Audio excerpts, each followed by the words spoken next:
We are celebrating Pride here at the St. Louis Artists Guild. On display we have B-Sides by Sean Hoisington, we have A Frayed Knot by Douglas Dale, and It Was All Very Queer Too. The St. Louis Artists Guild's mission is to reach into underserved populations, and one of those communities is the LGBTQIA+ community here in St. Louis. We hope by providing these exhibitions that we're providing a space for those artists to exhibit their work that might not be seen otherwise. Viewers first visiting the St. Louis Artists Guild will encounter B-Sides by Sean Hoisington. Sean grew up in a small town, so the set of photographs navigates the idea of being confined to a small community and trying to be free at the same time while being a part of the queer community. And as you continue through the gallery, you will encounter A Frayed Knot by Douglas Dale. I always love a bit of a double take. I love making something that is more complicated than it necessarily looks. So my work is typically consisting of contoured yarn laid down line by line in order to mimic wood grain. So it's working with sort of a material trickery, or there's sort of a little bit of building an illusion and then breaking it. So all at once the work looks like wood, but it's also fiber. It looks hard, but it's also soft. It looks masculine, but it's also feminine. It's sort of building a full range and spectrum between two polarities.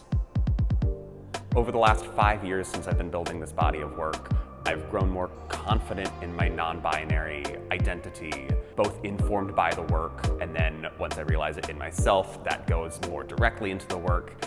And so I really love breaking down these really rigid barriers and these taxonomies that don't necessarily need to exist. I love making objects that are queer. They don't fit neatly into a role or a system or a category. They're just sort of an outlier, but rather than an outlier to be disregarded, it's embraced.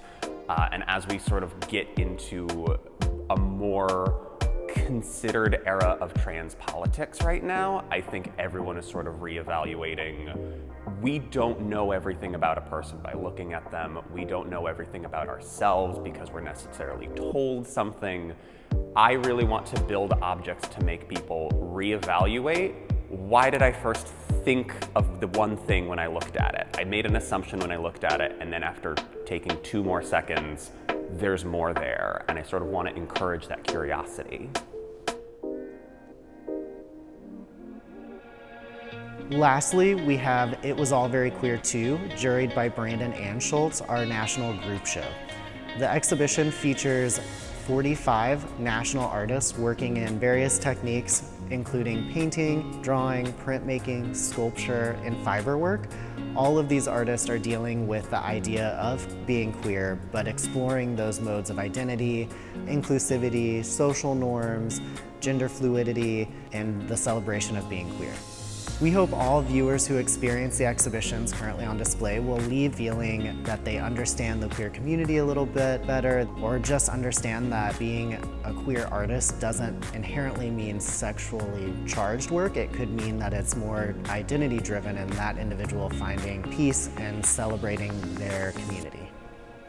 Again, the St. Louis Artists Guild is thrilled to be providing a space for underserved communities here in the St. Louis region and providing a lovely gallery space for them to showcase their ideas and artwork. The exhibitions run through July 1st. You can find more information at www.stlouisartistsguild.org.